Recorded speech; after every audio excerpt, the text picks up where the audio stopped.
Kita masuk ke poin yang kedua, yaitu privasi dan keamanan data. Privasi data mengacu pada hak individu mengontrol bagaimana informasi pribadi dikumpulkan, digunakan, dan disebarluaskan oleh pihak lain. Data ini mencakup seperti informasi pribadi, data finansial, dan riwayat digital. Mengapa sih privasi data itu penting? Privasi data mengacu pada hak individu untuk mengontrol bagaimana informasi pribadinya dikumpulkan, digunakan, dan disebarluaskan oleh pihak lain. Data ini mencegah penyalahgunaan identitas. Informasi pribadi dapat digunakan untuk pencurian identitas atau kejahatan finansial. Menjaga keamanan diri. Data yang bocor bisa dimanfaatkan untuk stalking atau kejahatan lainnya. Menghindari manipulatif. Perusahaan atau pihak tertentu dapat memanfaatkan data pribadi untuk mengarahkan iklan atau mempengaruhi opini publik.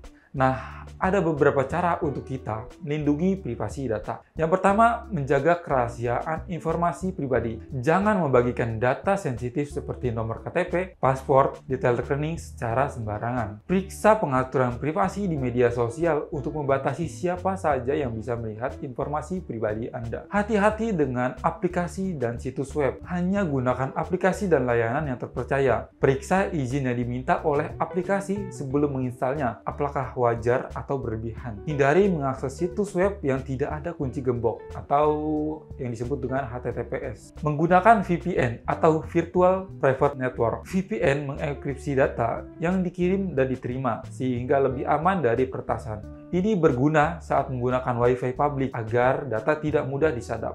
Keamanan data.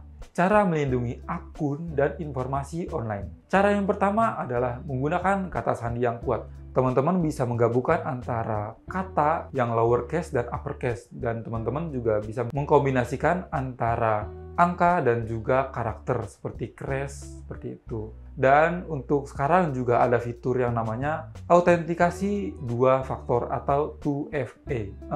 Banyak ya layanan seperti Google, Instagram, dan perbankan sudah menerapkan autentikasi 2 faktor ini. Jadi teman-teman bisa gunakan autentikasi tersebut. Teman-teman juga perlu waspada terhadap phishing dan penipuan online. Nah, apa sih itu phishing? Phishing adalah upaya penipuan yang bertujuan untuk mencuri informasi pribadi dengan menyamar sebagai pihak resmi.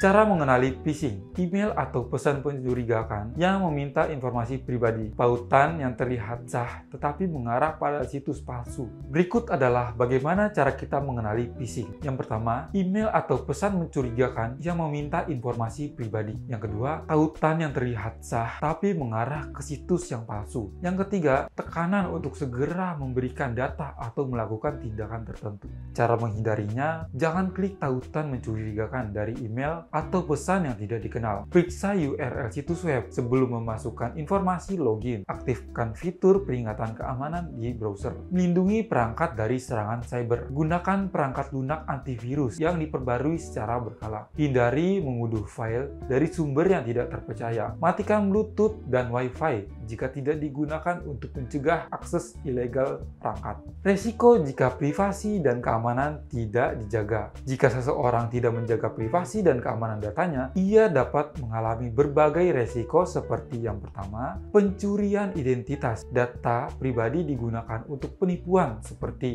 membuat akun palsu atau transaksi ilegal. Kehilangan akses akun media sosial, atau email bisa diretas dan digunakan untuk tindakan kriminal. Penyalahgunaan data, perusahaan atau oknum tentu dapat menyalahgunakan data seseorang tanpa izin, misalnya untuk iklan yang tidak diinginkan. Kehilangan finansial. Jika data perbankan bocor, bisa terjadi pencurian uang atau penyalahgunaan kartu kredit. Undang-undang dan regulasi tentang privasi data. Untuk melindungi penggunaan internet, banyak negara telah menerapkan regulasi terkait privasi dan keamanan data. Beberapa di antaranya, General Data Protection Regulation. Ini diterapkan di Uni Eropa, melindungi hak pengguna atas data pribadinya. Undang-Undang Perlindungan Data Pribadi UU PDP di Indonesia juga sudah diterapkan ya untuk mengatur pengelolaan dan perlindungan data pribadi di Indonesia. Ada juga di Amerika Serikat yaitu California Customer Privacy FTC. Ini digunakan untuk mengatur bagaimana perusahaan dapat mengumpulkan dan menggunakan data penggunanya. Sebagai pengguna internet, penting untuk memahami hak dan kewajiban terkait data pribadi sesuai dengan regulasi yang berlaku di negara masing-masing. masing-masing.